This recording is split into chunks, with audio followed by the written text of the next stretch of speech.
पूर्वांचल के बाहुबली पंडित हरि शंकर तिवारी के 2 बेटे और भांजे ने रविवार को बसपा छोड़ सपा में शामिल हो गए।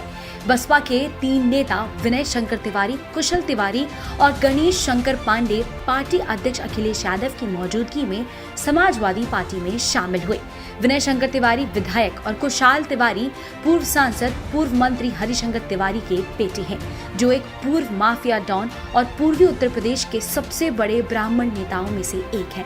गणेश शंकर पांडे हरिशंकर तिवारी के भतीजे और यूपी विधानसभा परिषद के पूर्व अध्यक्ष भी हैं। समाजवादी पार्टी में शामिल होने के साथ अखिलेश यादव को ब्राह्मण समर्थन से लाभ होना अब तय है, क्योंकि ठाकुर ब्राह्मण शत्रुता इस क्षेत्र में अधिक स्पष्ट है। नेताओं का अपनी पार्टी में स्वागत करते हुए अखिलेश ने कहा कि अब समाजवादी पार्टी को सरकार बनाने से कोई नहीं रोक सकता। सत्तारूढ़ पार्टी द्वारा बोले जा रहे झूठ को लोगों ने देखा है और वे पूरी तरह से बेनकाब हो गए हैं। इन नेताओं के शामिल होने से पार्टी और मजबूत होगी।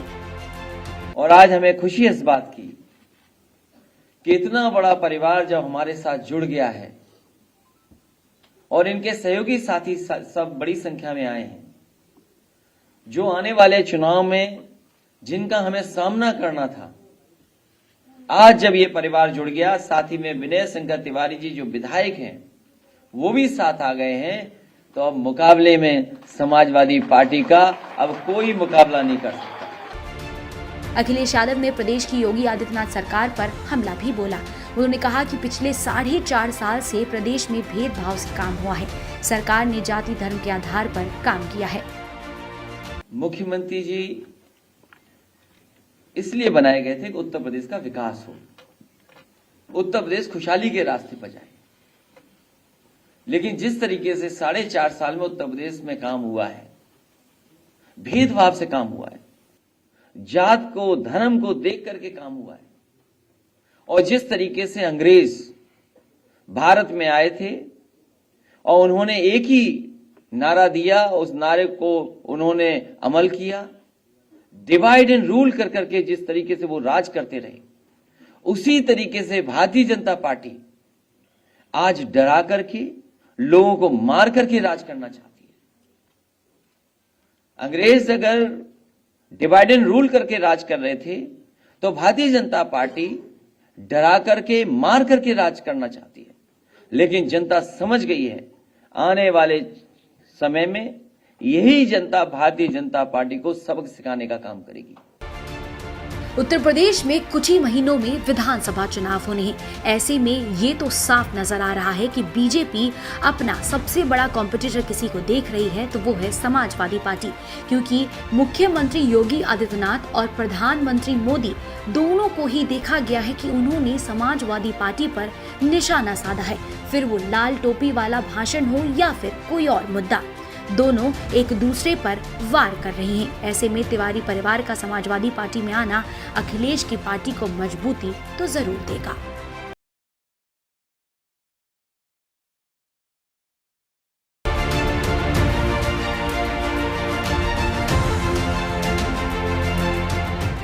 उन्नीस के युद्ध को आज 50 वर्ष पूरे हो गए हैं। आज से 50 वर्ष पूर्व भारत ने पाकिस्तान पर ऐतिहासिक जीत हासिल की थी और इसीलिए आज देश में स्वर्णिम विजय पर्व मनाया जा रहा है। प्रधानमंत्री मोदी ने पिछले साल 16 दिसंबर को स्वर्णिम विजय वर्ष मनाने की घोषणा की थी।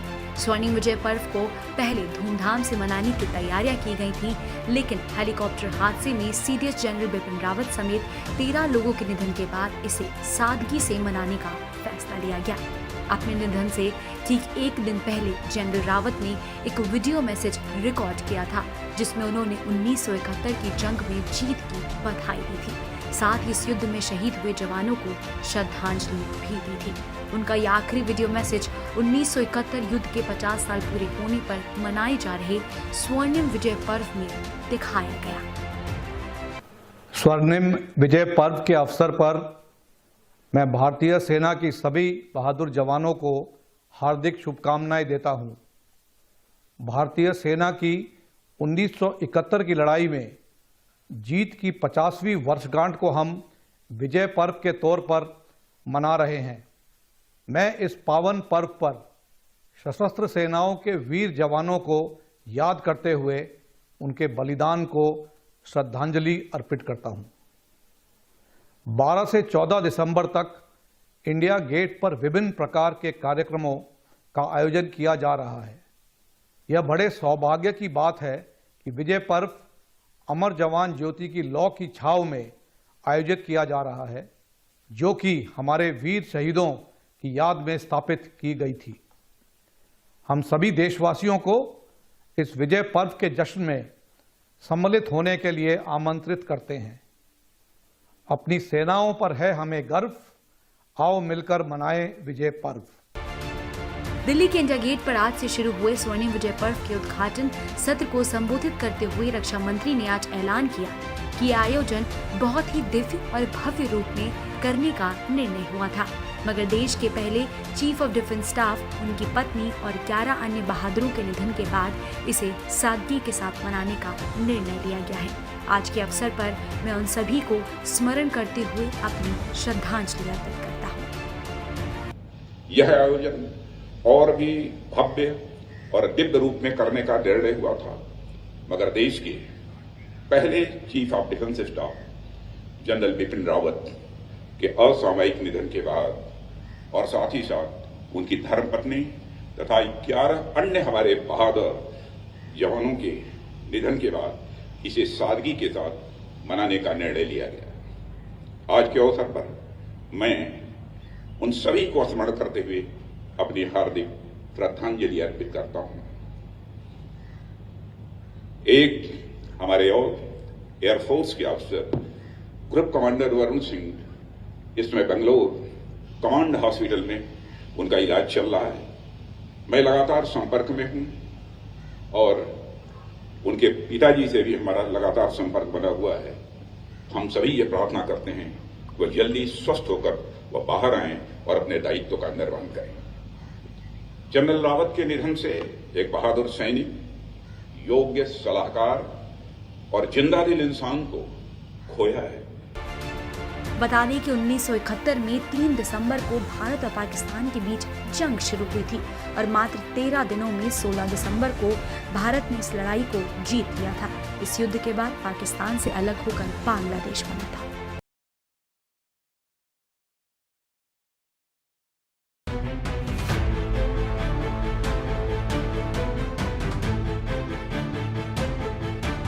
देश में चुनावी बयार चल रही है। इस आंधी में पक्ष और विपक्ष एक दूसरे पर सिर्फ और सिर्फ बरसते नजर आ रहे हैं। एक पार्टी दूसरी पार्टी पर वार करने के लिए किसी भी मुद्दे को नहीं गंवा रही है। इस बीच महंगाई के मुद्दे पर केंद्र सरकार को घेरने के लिए रविवार को कांग्रेस ने जयपुर में महंगाई हटाओ महारैली का आयोजन किया। इस रैली में सोनिया गांधी, प्रियंका गांधी, राहुल गांधी समेत कांग्रेस के कई दिग्गज नेता शामिल हुए। महंगाई हटाओ महारैली में देश प्रदेश से बड़ी संख्या में कांग्रेस कार्यकर्ता जुटे। रैली में हजारों की संख्या देखने को मिली। जो लोग यहां शामिल हुए वे गांव से लेकर सड़क तक नाचते गाते हुए इस महारैली का पार्ट बनने के लिए जयपुर पहुंचे। इस रैली में कांग्रेस नेता राहुल गांधी ने बीजेपी पर जमकर हमला बोला। राहुल गांधी ने एक बार फिर हिंदू और हिंदुत्व का मुद्दा उठाया। राहुल गांधी ने कहा, 2 शब्दों का एक मतलब नहीं हो सकता, हर शब्द का अलग मतलब होता है। एक हिंदू, दूसरा हिंदूवादी। मैं हिंदू हूँ लेकिन हिंदूवादी नहीं हूँ। महात्मा गांधी हिंदू थे, गॉड से हिंदूवादी। देश की राजनीति में आज 2 शब्दों की टक्कर है, अलग शब्दों की। इनके मतलब अलग हैं। एक शब्द हिंदू, दूसरा शब्द हिंदुत्ववादी। ये एक चीज नहीं है, ये 2 अलग शब्द हैं और इनका मतलब बिल्कुल अलग है। मैं हिंदू हूं मगर हिंदुत्ववादी नहीं हूं। ये सब हिंदू हैं मगर हिंदुत्ववादी नहीं है।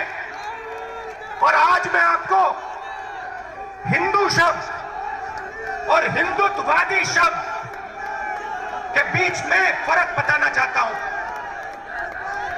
भाई और बहनों, बहनों, महात्मा गांधी हिंदू, सही बोला? महात्मा गांधी हिंदू,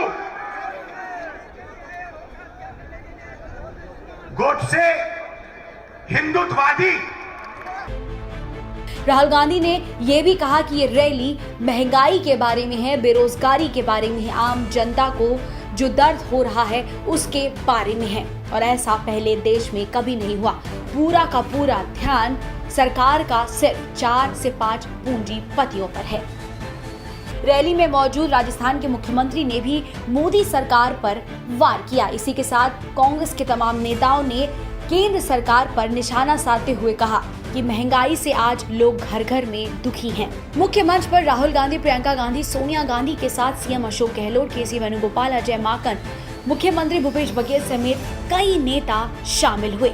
आज पूरा गांधी परिवार केंद्र की मोदी सरकार पर हमलावर दिखाई दी। इस महारैली से माना जा रहा है कि कांग्रेस इस रैली के जरिए राहुल गांधी को रीलॉन्च करने की तैयारी में है, क्योंकि जिस हिसाब से इस महारैली की तैयारियां की गई, जगह जगह राहुल गांधी के होर्डिंग लगाए गए, इससे साफ पता चल रहा है कि राहुल गांधी को रीलॉन्च करने की पूरी तैयारी में है कांग्रेस। कई राज्यों में चुनाव आने वाले हैं, ऐसे में कांग्रेस अपनी ढीली पकड़ को और मजबूत करने के लिए पूरा दम लगा रही है।